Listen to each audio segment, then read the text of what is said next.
बालू घाटों की नीलामी पर बड़ा फैसला। झारखंड में अब 5 सालों के लिए मिलेगी लीज। झारखंड के सभी जिलों में बालू घाटों की नीलामी की प्रक्रिया जल्द शुरू होने वाली है। फिलहाल जिला स्तर पर होने वाले नीलामी प्रक्रिया को लेकर पलामू और खूंटी जिला प्रशासन द्वारा निविदा जारी की गई है। फिलहाल जिला स्तर पर होने वाले नीलामी प्रक्रिया को लेकर पलामू और खूंटी जिला प्रशासन द्वारा निविदा जारी की गई है। पलामू में कुल 7 समूहों में 19 घाटों और खूंटी में कुल 3 समूहों में 20 घाटों की नीलामी की निविदा जारी की गई है।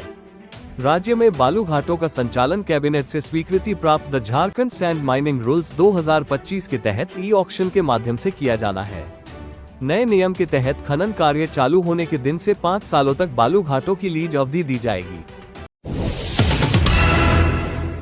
संविधान के खिलाफ थी हेमंत सोरेन की गिरफ्तारी। विपक्ष के उपराष्ट्रपति प्रत्याशी ने क्यों कही यह बात। उपराष्ट्रपति उम्मीदवार मुख्यमंत्री हेमंत सोरेन की पिछले वर्ष हुई गिरफ्तारी संवैधानिक मानदंडों का उल्लंघन और उनकी व्यक्तिगत गरिमा पर सीधा आघात था। इस प्रक्रिया में शामिल सभी संवैधानिक प्राधिकार इसके लिए जिम्मेदार हैं। सुप्रीम कोर्ट ने अपने फैसले में हेमंत सोरेन पर लगे सारे आरोपों को असत्य और काल्पनिक करार दिया। लेकिन इन आरोपों के चलते हेमंत सोरेन की व्यक्तिगत प्रतिष्ठा का जो नुकसान हुआ, उसकी जवाबदेही किसकी होगी। जब तक जवाबदेही तय नहीं होगी, तब तक लोकतंत्र का कोई मतलब नहीं। ये बातें उपराष्ट्रपति पद के लिए विपक्ष के संयुक्त उम्मीदवार सुप्रीम कोर्ट के पूर्व न्यायाधीश बी सुदर्शन रेड्डी ने शनिवार को कही। सीएम आवास में मुख्यमंत्री हेमंत सोरेन के साथ संयुक्त संवाददाता सम्मेलन को संबोधित करते हुए रेड्डी ने झामुमो और कांग्रेस के सांसदों से मुलाकात कर चुनाव में समर्थन मांगा।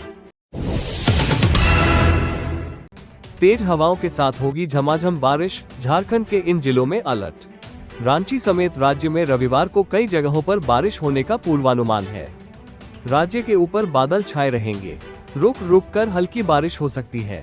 सोमवार को हल्के बादल छाए रहेंगे। रुक रुक कर हल्की बारिश हो सकती है। सोमवार को हल्के बादल छाए रहेंगे। इसके बाद मंगलवार और बुधवार को राज्य के कई जगहों पर हल्की बारिश होने का अनुमान है। 4 सितंबर तक राज्य में तेज हवा और गरज के साथ कहीं कहीं वज्रपात की चेतावनी दी गई है।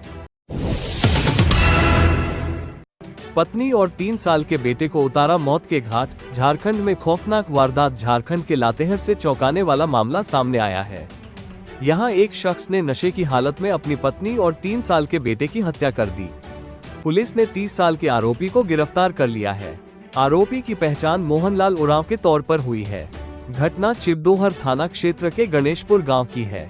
आरोपी ने गुरुवार को घरेलू विवाद के बाद अपनी पत्नी शिवमुनि देवी और 3 साल के बेटे सूरज उरांव की हत्या कर दी। झारखंड में बनेगा 2200 बेड का kidney super speciality hospital. Jharkhand के स्वास्थ्य मंत्री डॉक्टर इरफान अंसारी ने रांची को किडनी रोग के इलाज के लिए बेस्ट डेस्टिनेशन बनाने की घोषणा की है। उन्होंने बताया कि रांची में 2200 बेड का विश्व स्तरीय किडनी सुपर स्पेशलिटी हॉस्पिटल स्थापित किया जाएगा, जहां किडनी प्रत्यारोपण, किडनी ट्रांसप्लांट सहित सभी अत्याधुनिक सुविधाएं उपलब्ध होंगी। ऑटो पर सवार होकर छिनती। पुलिस के शिकंजे में आए 2 शातिर। राजधानी रांची में पुलिस ने अरगोड़ा इलाके से ऐसे 2 अपराधी को गिरफ्तार किया है, जो ऑटो में सवार होकर महिलाओं से छिनती की वारदातों का अंजाम देते थे। पुलिस से बचने के लिए यह अपराधी ऑटो से लूटपाट की वारदातों को अंजाम देते थे।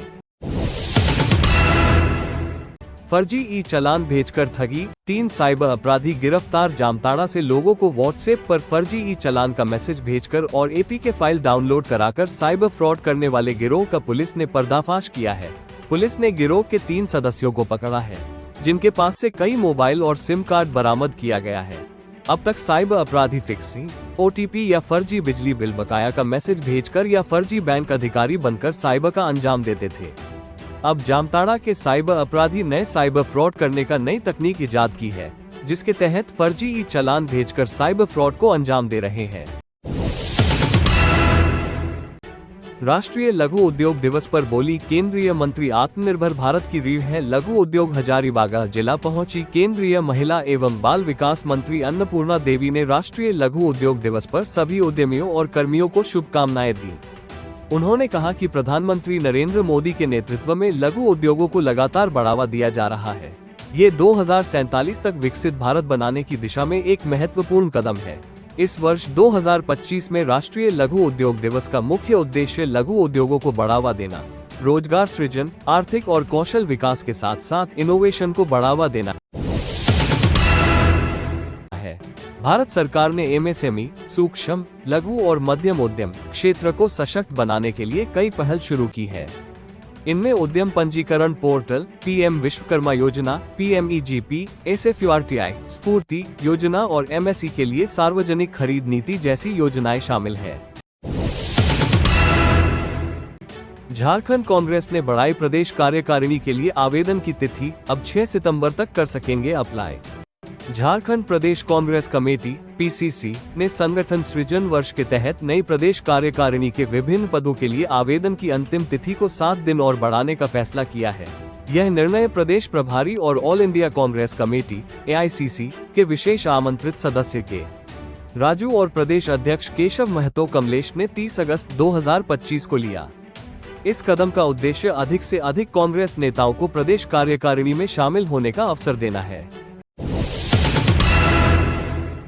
रिम्स 2 को हजारीबाग में स्थापित करने की उठी मांग, सांसद मनीष जायसवाल ने सीएम हेमंत सोरेन को लिखा पत्र। सांसद मनीष जायसवाल ने पत्र में तर्क दिया है कि रांची की तुलना में हजारीबाग इस महत्वाकांक्षी परियोजना के लिए अधिक उपयुक्त स्थान है।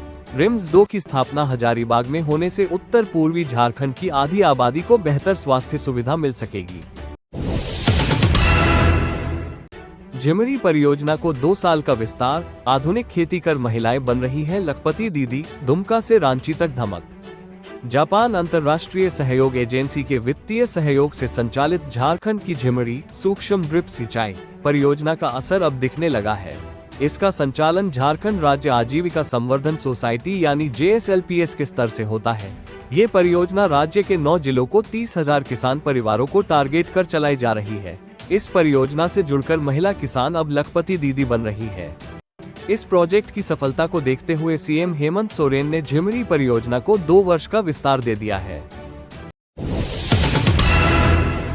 मैसूर के बायलूर लॉज से एक खौफनाक कत्ल का मामला सामने आया है। आशिक सिद्धे राजा ने अपनी माशूका दर्शिता को मुंह में बम डालकर मौत के घाट उतार दिया। पुलिस ने इसे देश का सबसे अजीब और सनसनीखेज मर्डर केस बताया है।